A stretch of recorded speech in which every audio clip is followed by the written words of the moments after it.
and welcome back to the first NIWFA Weekly Review Show for season 2021. This year sees the return of the prize of possible promotion to the Premiership for our Championship sides, which, in turn, should make for one of our best seasons ever. And with that possible promotion in mind, it's no surprise that our opening coverage for the season took us to the Mid Ulster Arena for the Championship game between host Mid Ulster Ladies and a side many people are tipping as potential promotion candidates, St James's Swifts. There's no doubt that every point will be precious this season, so let's see who picked up those precious points in this one. Here's the match highlights.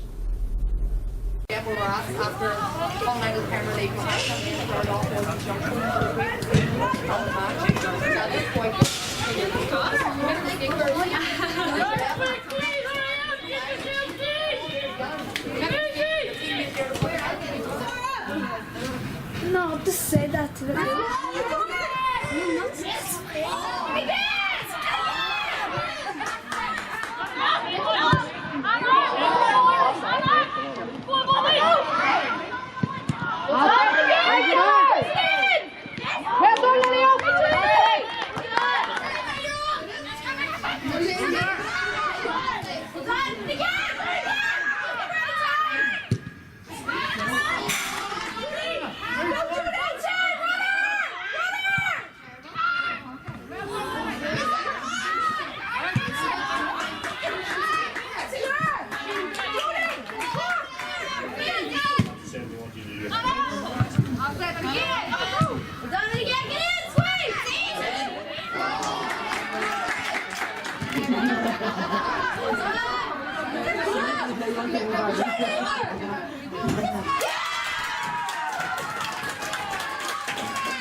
Because it's 21:32.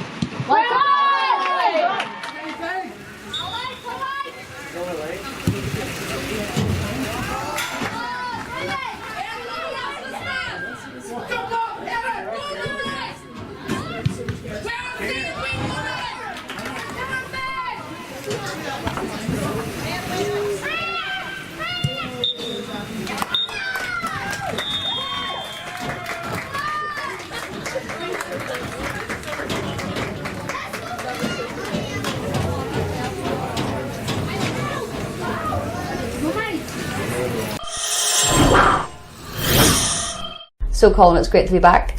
Yes indeed, Zoe, it is great to be back, and I suppose before we talk about the game I have to introduce you to our viewers. This is Zoë Tisdale, who's our new reporter here on NIWFA's Weekly Review, so we look forward to welcoming you on board and hopefully you'll have a good few months of watching some great football along the way. Yes, thank you. I'm really looking forward to watching all these games. Anyhow, with a great start the other night, great game of football between St James's, obviously away to Mid Ulster Ladies. Your thoughts on that one? Yeah, Mid Ulster have a lot of young players, and I felt it kind of took them a while just to get into the game. St James's come out and dominated play for the good 15-20 minutes, had a lot of chances but didn't convert them, and Mid Ulster, their chances came along and they took them. Yeah, and even when St James's did get through the defence, obviously they came up against an inspired Lily Crooks, who Northern Ireland youth keeper, great goalkeeper. Yeah, she's very strong, and she was always there when St James's had their shots, and she was right there to stop them. Block them, you know. Yeah. In terms of the championship this season, obviously we've got promotion back this season to the Premiership.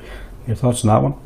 Yeah, definitely, it's going to be important for all the teams, and certainly I can see these two will be fighting for promotion to get into the Premiership. Yeah, I can say this has been one of the probably the most competitive seasons for a long time in the Championship, because 2 promotion spots going into the Premiership, 8 clubs vying for them. It's going to be some cracking games along the way, I suspect. Yeah, definitely looking forward to it.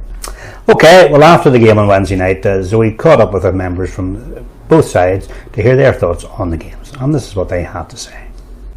It's a really tough opening game to have. They're a strong side, and we knew that coming in. We worked really hard, and it's a whole squad game, and it showed that when we brought on the girls off the bench. They changed the game, so we're really proud to get the 3 points on the board. Yeah, disappointing result. Obviously, I think we kind of dominated most of the game. We just weren't clinical with our chances. I think we had great passages to play. Again, obviously, we just didn't get the final product, but Mid Ulster played a great game, and fair play to them. And obviously, moving forward, we've got a lot to take from it, and hopefully we'll build from here. It's just what we've been working on in training. We've obviously knew they were going to be a strong squad, so we had prepared to sit back for most of the match, and then when we got our chances, like you said, we took them, and we're glad to get the win. We've got quite a few new signings in, so we're still trying to adapt in our play. I think, like I said previously, we had some great passes to play, and the movement off the ball was great at times. I think we're still kind of getting used to each other and the feel of this championship level. But obviously we've got a lot of positive to take from it, and I think we can push on and get a couple more great results hopefully in the next few weeks. I don't think any game in the championship is going to be easy this year, so you have to work for all the points you can get. Moving on now to our second game of the week, which saw our cameras heading down to Clarendon Sports Facility for the match between the 22nd Ladies and Antrim Rovers. Both sides went into this one determined to build an undefeated start to the season, but only one was destined to keep that particular record intact. But who would it be? Here's the highlights.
We started better than last week because the aim of the game was just to try and get stuck in straight away and press the ball.